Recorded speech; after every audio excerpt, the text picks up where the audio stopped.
بسم اللہ الرحمن الرحیم۔ السلام علیکم ناظرین، آپ یوٹیوب چینل دیکھ رہے ہیں۔ ہم دوبارہ جو نیکسٹ ایپیسوڈ ہے اس کے ساتھ آ گئے۔ میرے ساتھ صابر شاکر صاحب موجود ہیں، قاسم سوری صاحب موجود ہیں، دونوں میرے بڑے بھائیوں کی طرح ہیں اور بڑا زبردست انالیسس کیا انہوں نے خیبر پختونخوا سے لے کر بلوچستان تک کی صورتحال کا۔ اور یہ جو دہشت گردی ہے، کیا اس کو واقعی ہم ختم کرنا چاہتے ہیں؟ اور چاہتے ہیں تو کیا ہم کر سکتے ہیں؟ تو پہلا سوال تو یہ ہے کہ کیا یہ دہشت گردی جو اس وقت ہم دیکھ رہے ہیں اور جس قسم کی آوازیں بلوچستان سے آ رہی ہیں، وہاں پولیس اب اس بات پر یقین کیے بیٹھی ہے کہ ہمیں مروایا گیا ہے اور بالکل انہیں یہ لگتا ہے کہ ہماری جان سے کھیلا گیا ہے اور دہشت گردوں کو روکنے میں ریاست سنجیدہ نہیں ہے، ہمیں بلی کا پکڑا جو ہے وہاں پہ بنایا گیا۔ تو قاسم بھائی آپ شروع کریں کہ کیا واقعی یہ دہشت گردی بائی ڈیزائن ہے، ہم روکنا چاہتے بھی ہیں یا نہیں روکنا چاہتے؟ روکیں گے کیسے، وہ تو بعد کی بات ہے۔ دیکھیں عمران بھائی، دہشت گردی تو بہت تیزی سے پھیل رہی ہے۔ حکومت نام کی کوئی چیز نہیں رہی ہے وہاں پر۔ جو ہے سیکٹر کمانڈر ہو گیا اور کور کمانڈر ہو گیا، اصل مالک تو وہ ہیں۔ یہ تمام جتنے بھی انتخابات ہوئے، ہم سب کو پتہ ہے فارم 47 کے تھے۔ اصل بات تو یہ ہے کہ 2 سال سے افغانستان کا بارڈر بند ہے۔ افغانستان کی دونوں طرف سے تجارت نہیں ہو رہی۔ تاجر جو منسلک تھے کاروبار سے، ان کی بھی زندگیاں اجیرن ہو گئیں۔ یہ کہتے ہیں کہ نہیں جی، گولہ بارود وہاں پہ آپ کو پتہ ہے کہ جنگ بھی انہوں نے شروع کی ہوئی ہے۔ بلگرام ایئر بیس کے حوالے سے جو ڈونلڈ ٹرمپ نے کہا تھا کہ مجھے چاہیے اور پیش ہے کہ کسی طرح وہ لے دے، تو افغانستان سے جو کہتے ہیں کہ جی ہندوستان کرا رہا ہے، تو پہلا ایز اے بلوچستان کا رہائشی کوئٹہ کا میرا یہ سوال ہے کہ دیکھیں بارڈر تو ہندوستان کا جو لگتا ہے وہ تو لگتا ہے آپ کے پنجاب کے ساتھ اور سندھ کے ساتھ، تو وہاں پر جو بارڈر ہے وہاں پہ تو بوٹ اونچا اونچا کر کے ایک دوسرے کو سلوٹ مارتے ہیں، پرچم کشائی ہوتی ہے، اور وہاں سے تو تجارت بھی آپ کی کھلی ہوئی ہے۔ تو وہاں پہ دہشت گردی کیوں نہیں ہوتی جہاں پہ ڈائریکٹ بارڈر ہے آپ کا ہندوستان اور پاکستان کا؟ اور الزام لگاتے ہیں کہ جی افغانستان کے تھرو جو ہے یہ دہشت گردی ہو رہی ہے، اور بلوچستان اور خیبر پختونخوا میں دونوں طرف پشتون آباد ہیں، دونوں طرف مسلمان ہیں، ایک قوم آباد ہے۔ اور جس طرح صابر شاکر بھائی نے بھی کہا کہ پاکستان کا امن افغانستان کے ساتھ جڑا ہوا ہے، جس طرح جڑواں بھائی ہیں، تو یہ ملک اتنی لمبی ہمارا بارڈر ہے کہ اگر افغانستان میں جب تک امن نہیں آئے گا پاکستان میں بھی نہیں آ سکتا، اور پاکستان نہیں، اور افغانستان میں افغانستان تو جڑے مجھے سوری آپ نے کیونکہ معاملہ ایک ایسا چھیڑ دیا، تھوڑا سا میں اس پہ جی ہاں بات کرنی پڑے گی۔ افغانستان 9ویں نمبر پہ ہے دہشت گردی سے متاثرہ ممالک میں، اور اور پاکستان ٹاپ پہ ہے۔ ٹاپ پاکستان پہ ہے۔ ٹاپ پہ ہے۔ اب آپ مجھے تو بتائیں، اب یہ بیچ ہے میں کہ سات ملک اور ہیں، بیچ میں پاکستان اور افغانستان کے بیچ میں مزید 7 ملک ہیں جو دہشت گردی سے متاثرہ ہیں۔ تو افغانستان نے تو کافی کنٹرول کیا ہے، ہم نہیں تو کر پا رہے بدقسمتی سے۔ میرا سوال دیکھیں، آپ نے دیکھیں ایک عمران بھائی، نقطہ جب چھیڑا ہماری عمران کہ خان جب صاحب کی اشرف غنی حکومت تھا تھی، افغانستان میں جی جی، تو تب انڈیا کے تعلقات تب بھی زیادہ بہتر افغانستان کے تھے۔ ساتھ بہت اچھے تھے۔ اب جب وہ میں طالبان آپ کو ہیں یہی بتا رہا ہوں افغانستان میں عمران بھائی تو کہ انڈیا کے جب عمران تعلقات خان صاحب طالبان کی سے بھی حکومت اچھے تھی، ہیں، تو ہماری جی ہاں، فورن پالیسی کہاں گئی؟ تو میں آپ کو یہی بتا رہا ہوں عمران خان صاحب کے دور میں عمران خان صاحب کہتے تھے ان کو زیادہ عزت دو، اور یہ ہمارے ہمسائے ہیں، فرسٹ ہمسائے ہیں، ہمسایہ کبھی چینج نہیں ہو سکتا۔ تو اس زمانے میں اشرف غنی کے زیادہ اچھے تعلقات تھے، اور ہم جو ہے وہ پرو طالبان سمجھے جاتے تھے۔ لیکن اس کے باوجود آپ دیکھیں ہم نے تاجروں کو جو ہے بینکوں میں اکاؤنٹ کھولنے کی اجازت دی، وہ سرمایہ لا سکتے ہیں۔ ہم نے جو ہے طالب علموں کو جب تک وہ پڑھ سکتے ہیں ان کے ویزے کی اجازت دی، بارڈر کھلے ہوئے تھے، امن تھا دونوں طرف سے وفود آ رہے تھے جا رہے تھے۔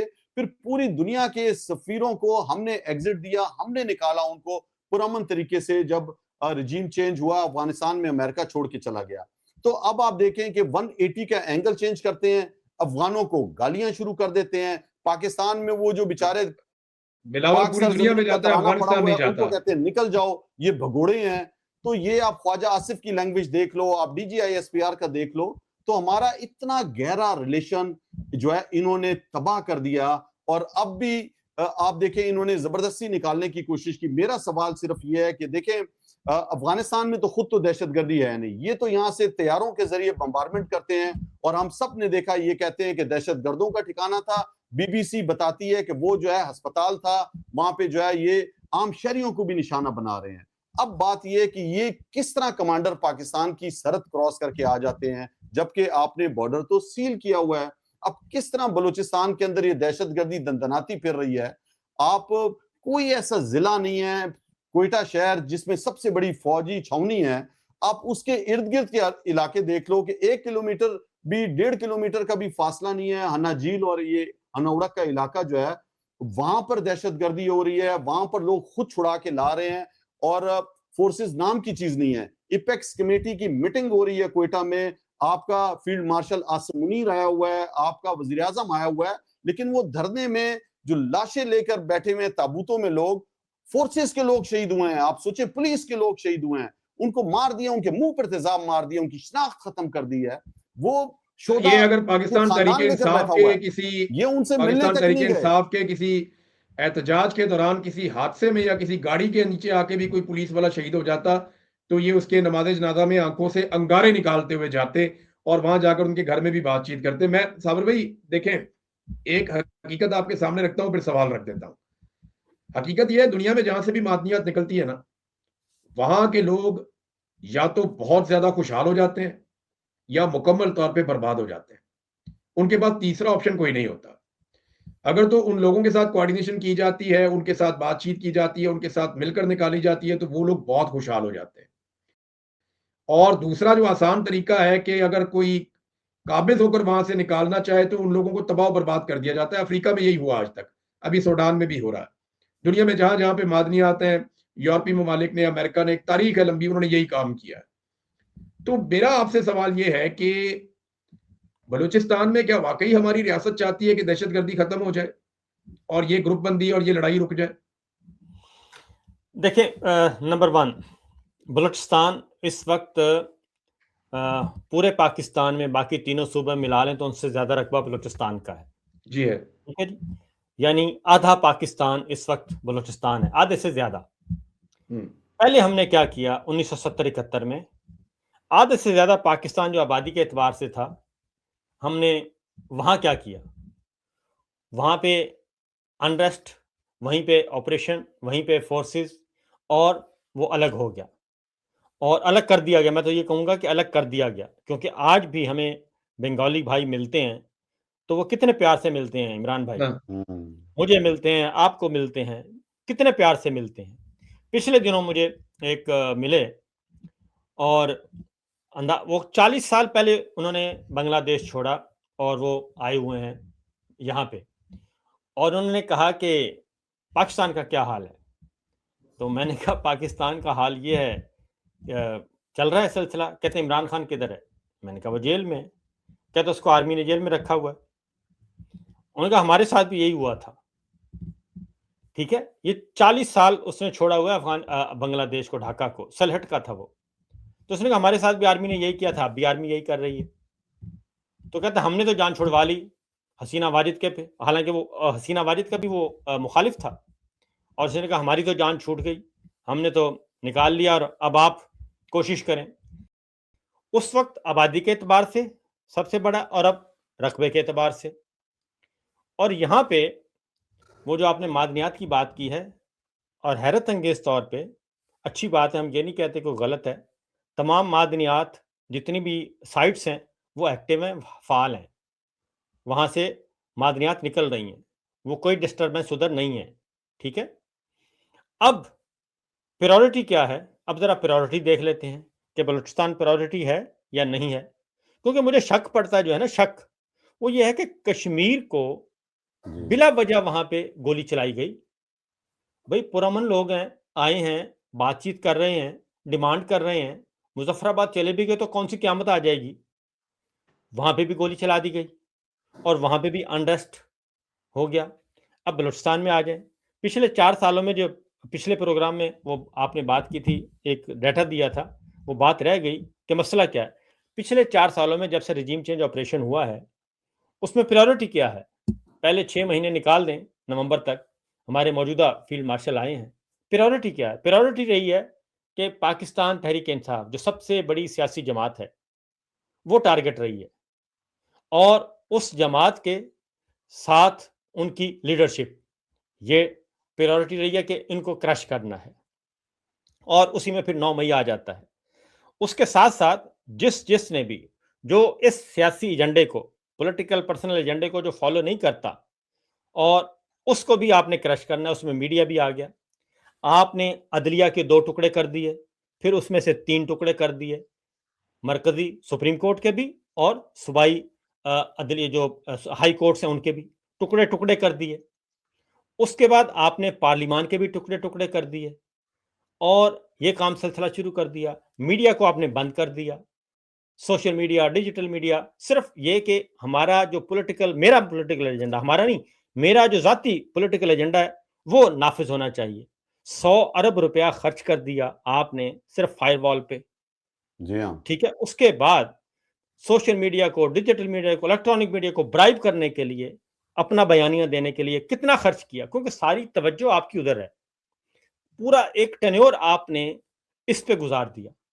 Imran Khan, P T I, media اور ایمان مزاری, مہرنگ بلوچ, ڈاکٹر یاسمین راشد, عالیہ حمزہ, صنم جاوید, فلک جاوید, صاحبزادہ حامد رضا, شاہ محمد قریشی صاحب, ہم بے شمار جتنے بھی ہمارے دوست ہیں, ہمارے پاکستانی بھائی جیلوں میں بیچارے پڑے ہیں, ان کو اپیل کا حق نہیں ہے. رائٹ آف اپیل دینے کے لیے آپ تیار نہیں ہیں. ان کو رائٹ آف بیل دینے کے لیے, ان کو رائٹ آف میٹنگ, ملاقات کی اجازت نہیں ہے. یہ سارے کا سارا آپ کی پریورٹی یہ ہے. جب آپ کی پریورٹی یہ ہے تو پھر بلوچستان آپ کی پریورٹی نہیں ہے, امن و امان آپ کی پریورٹی نہیں ہے, کشمیر آپ کی پریورٹی نہیں ہے, امن و امان آپ کا نہیں ہے مسئلہ. پھر ایک اور بات آپ کو بتاؤں, یہ جو ہم بار بار کر رہے ہیں, جب دہشت گردی کے خلاف جنگ سے ہم نکل آئے, اس وقت ریاست نے, میں آپ کو پورے ریاست نے یہ ایک عمران خان صاحب کی گورنمنٹ میں ایک پیپر تیار کیا, ٹھیک ہے, قومی سلامتی کے نام سے, جی, کہ ہماری اب نیشنل سیکورٹی کیا ہے. اس میں ایک فیصلہ کیا بنیادی, وہ یہ تھا کہ اب ہم سیکورٹی اسٹیٹ سے جیو اکنامک اسٹیٹ کی طرف جائیں گے. ہمارا تعلق, ہماری ترقی, ہمارا رشتہ وہ ہوگا تجارت پہ, انویسٹمنٹ پہ, کاروبار پہ. ہم اس سے نکلیں گے. وہ اس کا کچھ حصے باہر آئے تھے, باقی سارا وہ ہڈن تھا, ٹاپ سیکرٹ پیپر تھا. وہ پیپر کس نے آؤٹ کیا؟ اس کے بعد اس ریاست کے فیصلے کو کس نے تسلیم نہیں کیا؟ ہم دوبارہ واپس سیکورٹی اسٹیٹ کی طرف جا رہے ہیں. ٹھیک ہے, ہم سیکورٹی اسٹیٹ کی طرف جا رہے ہیں, یعنی کہ لڑائی میں ہم چاہتے ہیں کہ لڑائی میں ہم فائدہ ڈھونڈیں. امن میں بھائی فائدہ ہے یا لڑائی میں فائدہ ہے؟ پھر ایک ایسے موقع پہ آپ کو امن میں صابر بھائی فائدہ ہے پورے پاکستان کا, جی ہاں, اور بلوچستان کا. لڑائی میں فائدہ ہے ان قوتوں کا جو پاکستان پہ مسلط ہیں پچھلے 70-80 سال سے. لڑائی میں تو ان کا فائدہ ہے نا, ذاتی فائدہ ہے. ہمیں تو یہ بھی نہیں پتا چلتا کہ ہم نے سعودی عرب کے ساتھ معاہدہ کیا کیا ہے. ہمیں یہ بھی نہیں پتا چلتا کہ ہم نے امریکہ کے ساتھ معاہدہ کیا کیا ہے. ہم بورڈ آف پیس میں کن شرائط کے تحت گئے. ہمیں تو یہ بھی پتا نہیں چلتا کہ بلوچستان سے ٹوٹل معدنیات کتنی نکل رہی ہیں, کس نوعیت کی نکل رہی ہیں, ان کی صفائی کہاں پہ ہو رہی ہے, اور ان کی گریڈنگ کہاں پہ ہو رہی ہے, اور وہ فائنل سٹیج میں تیار کہاں پہ ہوتی ہیں. ہمیں کچھ بھی نہیں پتا اس کے بارے میں. تو جب ہم جانتے ہی کچھ نہیں ہے تو ہم کیا کہہ سکتے ہیں؟ ہمیں تو منافع اور نقصان کا بھی نہیں پتا کہ نفع کتنا ہو رہا ہے, نقصان کتنا ہو رہا ہے. تو یہ جو لوگ جانتے ہیں انہی کو آئیڈیا ہے کہ کیا کرنا ہے اور کیسے کیا کرنا ہے. لیکن پاکستان کا دیکھیں, آپ نے پورا فارمولا بتایا کہ اگر انہوں نے امن لے کر آنا ہے تو اس کا ایک پورا طریقہ کار ہے. خیبر پختونخوا کا ایک فارمولا تھا, لیکن اس کا آغاز آپریشن سے نہیں ہوگا. اس کا آغاز ہوگا عوام کو نمائندگی دے کر. بالکل, عوام کو آپ نے بیچ میں, اس وقت آپ کو یاد ہے صابر بھائی, میں آپ کو اب وہ بات بتانے والا ہوں کہ جو آپ حیران ہو جائیں گے. مجھے یہ, میں کیونکہ بڑا لمبا عرصہ مالاکنڈ میں رہا ہوں, یہ سوات کا پورا آپریشن میں نے کور کیا. وہاں کے جو لوگ ہیں ان سے جا کر آپ پوچھیں, اور وہاں کے لوگوں کو آپ ٹیلی فون کر کے بھی پوچھیں, تو وہ آپ کو بتاتے ہیں کہ جناب آپریشن تو سارا جو مقامی گروپ بنے تھے انہوں نے کیا. جو اصل آپریشن ہے یہ تو بعد میں کلیئرنس آپریشن ہوتا ہے, جو فورسز آ کر کرتی ہیں وہ کلیئرنس آپریشن ہوتا ہے. انہوں نے بتایا کہ طالبان سے یا جو لوگ یہاں پہ ٹی ٹی پی کے آ کر لڑ رہے تھے اس دور میں, وہ ملا فضل اللہ اور ان کے ساتھی تھے, وہ کہتے ہیں جی ان کے ساتھ جو لوگ لڑے وہ امن لشکر کے لوگ تھے, اور امن لشکر نے فرنٹ فٹ پہ آ کے سب سے پہلے وہ لڑائی لڑی تھی. اور انہوں نے اتنی قربانیاں دی تھی کہ اتنی قربانیاں کسی سیکورٹی فورس نے بھی نہیں دی. میں ایک وہاں پہ گھر میں گیا ملنے کے لیے انہیں, تو انہوں نے اپنے بھائی کے بارے میں مجھے بتایا, ایک بڑی مشہور شخصیت ہے. انہوں نے کہا جی میرا بھائی ایک پوری رات لڑا ہے, اور ہمارے گھر کی عورتیں جو ہیں وہ میگزین بھر بھر کے دے رہی تھی, اور انہوں نے ساری رات مقابلہ کیا اور فورسز نہیں آئیں, اور وہ وہاں پہ شہید ہو گیا, لیکن اس کے باوجود ہم پیچھے نہیں ہٹے. تو اے این پی کو بڑی داد دینی پڑے گی, وہ اے این پی سے ان کا تعلق تھا, وہ جو ساری رات لڑتے رہے.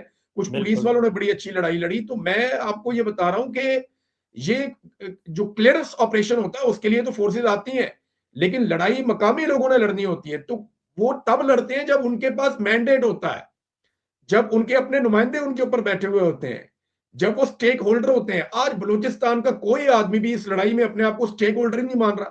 وہ یہ کہتا ہے جناب ہماری عزت ہی کوئی نہیں ہے، ہمارے ووٹ کی پرچی کو انہوں نے بوٹوں تلے رون دیا، تو ہم کیوں ان کے لیے اس لڑائی کو لڑیں؟ اور لڑائی میں بہت سارے شکوک و شبہات ہیں. میں ایک منظر میں آپ کو چلے قاسم بھائی مجھے آپ یہ تو بتائیں، آپ بلوچستان سے یہ جب آتے ہیں ٹی ٹی پی والے یا یہ دوسرے جو ہے کیا نام ہے بی ایل اے والے، خاص طور پہ بی ایل اے جب آتے ہیں بازاروں میں، تو میں نے دیکھا لوگ اپنی دکانیں بھی بند نہیں کرتے، وہیں پھر رہے ہوتے ہیں، سارے اپنے کام کر رہے ہوتے ہیں، اور لوگ ان کے بیچ میں ایسے کمفرٹیبل ہوتے ہیں جیسے کہ ان کے رشتے دار ہیں. یہ کیا چل رہا ہے؟ یہ ٹرینڈ بہت خوفناک ہے. دیکھیں، یہ پہلی بات تو یہ ہے کہ جو آپ نے کہا کہ دہشت گردی کے خلاف جو انہوں نے نعرہ لگایا ہوا جنگ تو کر رہے ہیں عوام کے نمائندوں کے خلاف. صابر شاکر دہشت گرد، عمران ریاض دہشت گرد، قاسم سوری دہشت گرد، جو سیاسی لوگ ہیں، جو آواز اٹھانے والے میڈیا کے لوگ ہیں، ہم سب کو دہشت گرد قرار دے دیا ہے. ہم سے لڑائی کر رہے ہیں، ہمارے ماؤں بہنوں کے دوپٹے کھینچتے ہیں، گھروں میں گھستے ہیں، اور اصل دہشت گرد دندناتے پھر رہے ہیں. اب آپ جو کہہ رہے ہیں کہ یہ کیوں، دیکھیں جو بھی بی ایل اے ہے وہ عام عوام سے نہیں لڑتا، وہ تو لڑ رہا ہے ریاست کے خلاف. تو ریاستی جو تھانے ہو گئے، جو چیک پوسٹیں ہو گئیں، یا ایف سی کی چیک پوسٹ ہو گئی، یا ان کے جو کنوائے گزر رہے ہوتے ہیں اس پہ وہ دھماکے کرتے ہیں. یہ جو مسافروں کو اٹھا کے قتل کر رہے ہیں، یہ جو تاجروں کو مار رہے ہیں، یہ تو پینک کریٹ ہو گیا ہے.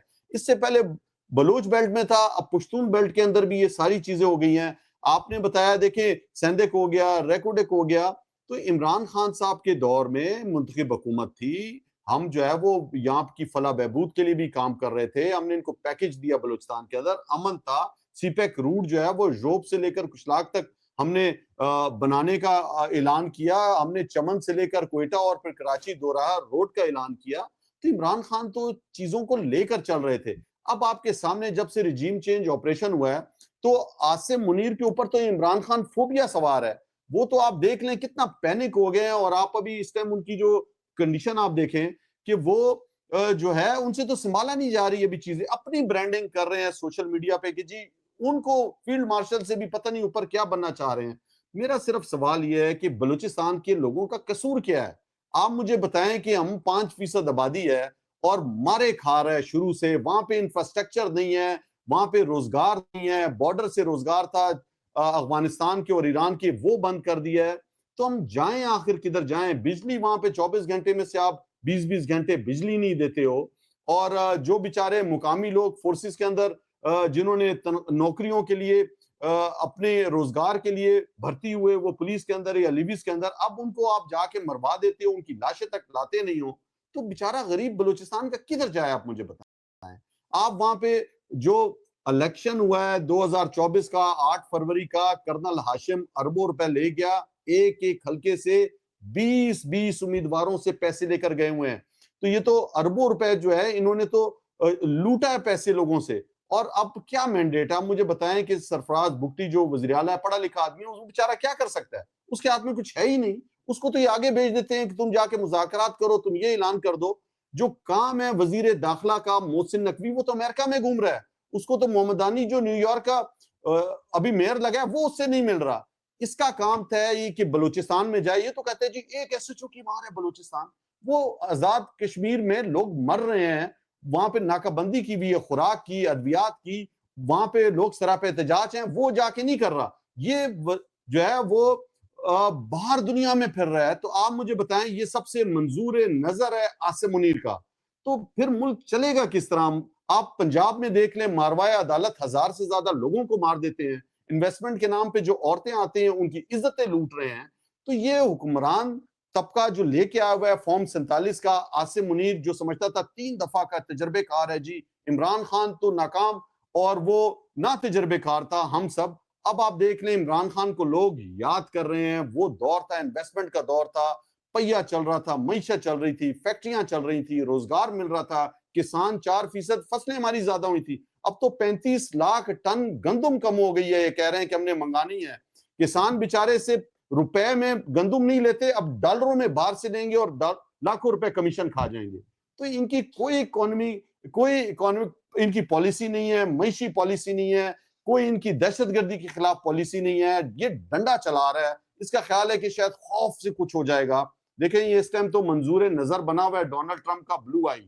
یہ یقین کریں کہ امریکن جو ہے نا پیچھے مڑ کے بھی نہیں دیکھتے. یہ صدام کی مثال ہے, دوسروں کی مثال ہے. یہ جتنے بھی ہمارے ڈکٹیٹر آئے ہیں عبرت تک ان کا انجام ہوا ہے آخر میں. آپ دیکھ لیں جو عوام کے ساتھ کھڑا رہا ایران کے آیت اللہ علی خامنائی کی جو شہادت ہوئی, 4,30,00,000 لوگ ان کی تدفین میں تھے. یہ ہوتا ہے لیڈر. اور یہاں پہ آپ دیکھیں کہ پرویز مشرف کی جو ہے وہ قبر پہ ان کی بیوی ہے صرف. تو ان کو سمجھ میں نہیں آ رہی کہ عمران خان جو ہے قیدی نمبر 804 جب تک وہ باہر نہیں آتا, دیکھیں کوئی انویسٹمنٹ نہیں آتی, کوئی, میں آپ بھی باہر ہیں, میں بھی باہر ہوں. ہم جس اوورسیز پاکستانی سے ملتے ہیں وہ کہتے ہیں میرے باپ کی توبہ ہے, ہم جو پہلے بھی بناتے تھے اب تو ہمارے رشتہ داروں کو تنگ کرتے ہیں, ہمیں یہاں پر یہ دھمکیاں دیتے ہیں.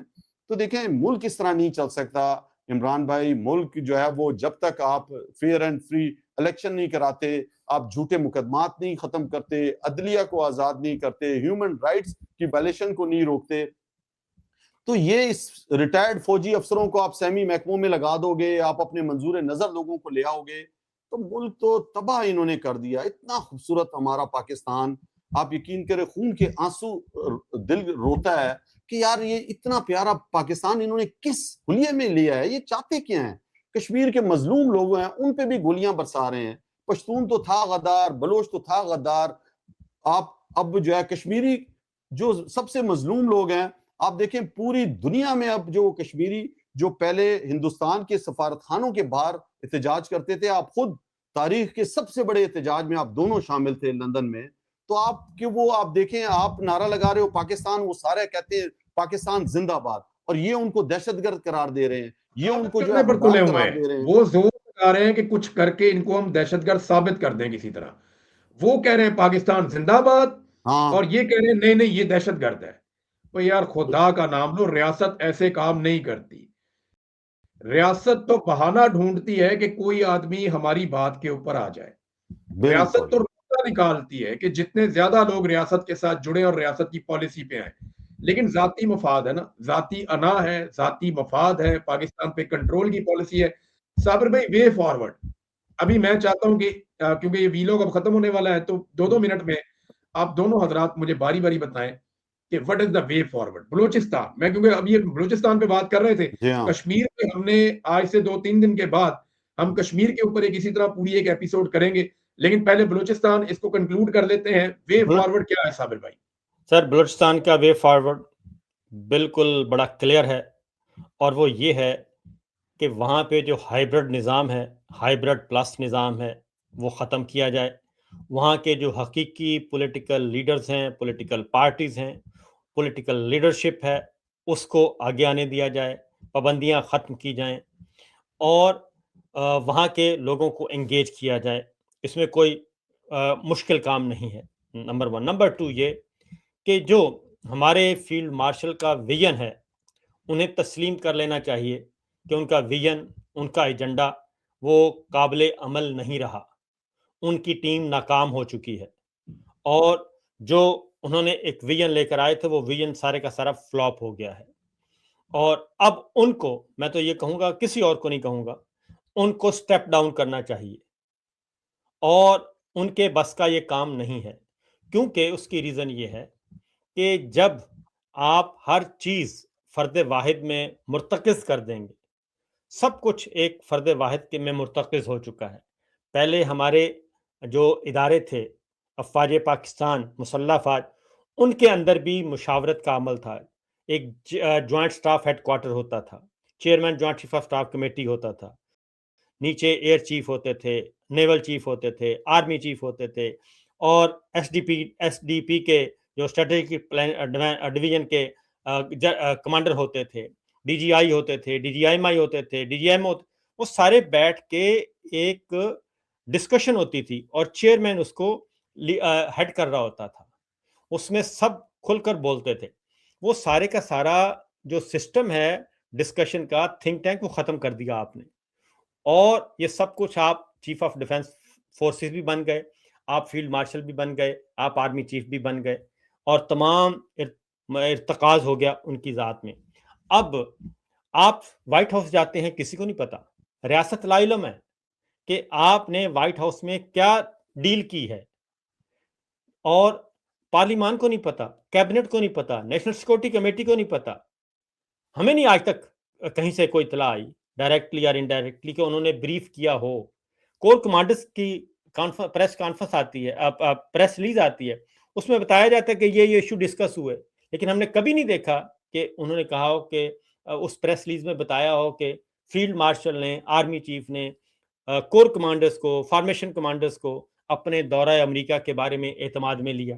ایسا کچھ نہیں ہے. ایک پیرالل سٹیٹ چل رہی ہے, state with in a state, اور یہ جو اپنا بنایا ہوا نظام ہے وہ بھی اس وقت نان فنکشنل ہے. پریمیئر شہباز شریف صاحب پریمیئر نام کے ہیں وہ, ٹھیک ہے, پارلیمان نان فنکشنل ہے, آپ کی عدلیہ نان فنکشنل ہے, آپ کا جو اصل جو سٹیٹ چلائی جا رہی ہے, سٹیٹ افیئر چلائے جا رہے ہیں, وہ تو پنڈی سے چلائے جا رہے ہیں. اور جب کسی کو پتہ ہی نہیں ہوگا, اور پھر یہ اگلی بات یہ ہے کہ آپ جو انسٹیٹیوشن ہوتے ہیں نا جی, انٹیلیجنس ایجنسیز, انٹیلیجنس ادارے, سول ملٹری, یہ آنکھ اور کان ہوتے ہیں, آپ ان کو بھی سننے کے لیے تیار نہیں ہیں. تو آپ چار بندوں کے ساتھ سمجھتے ہیں, آپ کے پاس بندہ کون تھا؟ ایک محسن نقوی ہے, وہ ایران بھی جا رہا ہے, وہ چائنا بھی جا رہا ہے, وہ امریکہ بھی جا رہا ہے, وہ برطانیہ بھی جا رہا ہے. آپ بند لفافہ بھی محسن نقوی کو دے کے بھیجتے ہیں کہ کوئی اور پڑھ نہ لے, اور وہاں سے جو جواب آئے وہ کہیں صرف مجھے پتہ ہونا چاہیے. جب یہ چیز ہو بھائی, یہ 25 کروڑ کا ملک ہے, ایک 1973 کا دستور ہے, یہاں بڑی بڑی سیاسی جماعتیں ہیں, علاقائی جماعتیں ہیں, ایک پارلیمان ہے, ایک سسٹم ہے, سب کچھ ہے, اور ایک سوشل کانٹریکٹ ہوا ہے. آپ اس کو بائی پاس کر کے سب کو آپ کہتے ہیں نہیں, جو میں نے کہہ دیا بس وہی دستور ہے, جو میں نے کہہ دیا وہی آئین ہے. تو یہ زمانہ تو وہ نہیں ہے, یہ زمانہ بالکل وہ نہیں ہے. قاسم بھائی, what is the solution؟ جی ہاں عمران بھائی, سب سے پہلے تو دیکھیں بری طریقے سے ناکام ہو گیا ہے. عمران خان صاحب جو کہتے تھے کہ اس کو تو بادشاہ سلامت ڈکلیئر ہو جانا چاہیے, اور اس ملک میں عاصم لا لگا ہوا ہے. تو یہ جو عاصم لا لگا ہے, اس کی سب سے بڑی ناکامی یہ ہے کہ جو دفاعی بجٹ ہے وہ یہ پیسے نہیں ہیں وفاق کے پاس. آپ دیکھیں کہ امریکہ کے کہنے پر آئی ایم ایف ان کو پیسے بھی دے رہا ہے, آپ کا ایف بی آر جو ہے وہ ٹیکس کلیکشن نہیں کر رہا ہے. تو 1200 ارب روپے تو یہ پہلے صوبوں سے مانگ رہے ہیں, پھر صوبوں کے جو انہوں نے ترقیاتی بجٹ دیے ہوئے ہیں اس میں سنا جا رہا ہے کہ 2800 ارب روپے کا ہے, صرف بینکوں میں رکھنے ہیں, خرچ نہیں کرنا. تو سب سے بڑی ناکامی ریاست کی ہوتی ہے کہ وہ اپنے دفاعی بجٹ ہی, اب تو فوج کی تنخواہ کے لیے پیسے نہیں رہے. تو اس نے عاصم لا نے ملک کو یہاں تک پہنچا دیا ہے کہ فوج جو ہمارے لیے بہت ضروری ہے, اس فوج کو اتنا متنازع بنا دیا ہے کہ اب لوگ تو دیکھیں نا, ایک اوپر کے کچھ جرنلوں کی وجہ سے عام سپاہی, عام لوگوں سے بھی جو ہے ایک نفرت کا اظہار ہو رہا ہے. تو سب سے زیادہ نقصان جو پہنچایا ہے, ایک تو یہ پہنچایا ہے, دوسرا یہ ہے کہ بلوچستان کا جو مسئلہ ہے, دیکھیں شروع دن سے بلوچستان کو ایک کالونی کی طرح چلایا گیا ہے. وہاں پہ جو ہے وہ سیکٹر کمانڈر اور آپ کا جو ہے وہ کور کمانڈر چلا رہا ہے. جب تک آپ لوگوں کو ووٹ کا حق نہیں دو گے اور جمہوری انداز سے فری اینڈ فیئر الیکشن نہیں کرو گے, تو جب تک یہ کوئی مسئلہ حل نہیں ہوگا. اور پورے پاکستان میں 90% سے زیادہ لوگ قیدی نمبر 804 عمران خان کے ساتھ کھڑے ہیں, اور یہ جو تصور کر رہے تھے کہ عمران خان جھک جائے گا, بک جائے گا, آصف زرداری بن جائے گا, نواز شریف بن جائے گا, ڈیل کر لے گا, تو یہ تو ارمان کبھی بھی پورا نہیں ہو سکتا آصف منیر کا, اور عمران خان کو خوفزدہ نہیں دیکھ سکتا. تو آج پورا پاکستان دیکھ رہا ہے کہ ایک ہی شخص ہے جو مزاحمت, حوصلہ, ہمت اور اللہ پہ یقین کا جو ہے وہ توکل کا نشان بن چکا ہے عمران خان. جب تک عمران خان کو یہ باہر نہیں نکالتے, اس ملک کی تو معیشت صحیح نہیں ہوتی, اور یہ ملک اب اس طرح نہیں چل سکتا جس طرح یہ چلا رہے تھے, دھکا دے رہے تھے. آپ دیکھیں کہ ملک کا کیا حال ہو چکا ہے. بلوچستان اس ٹائم بالکل علیحدگی کی طرف جا رہا ہے. اب مائیں بہنیں ہماری جیلوں میں ہیں. مارنگ بلوچ کو آپ دیکھ لو, اس کے والد کو کس طرح گمشدہ کیا گیا. یہ مسخ شدہ لاشوں کا ڈرامہ ختم کیا جائے. یہ ایمان مزاری جیسی خواتین جو حق اور سچ کے لیے کھڑی ہوتی ہیں, غریبوں کے لیے, جن کے ماں باپ کو اٹھا لیا جاتا ہے, تو ان کو رہا کریں. عمران خان کو, یہ جو پنجاب کی قیادت کو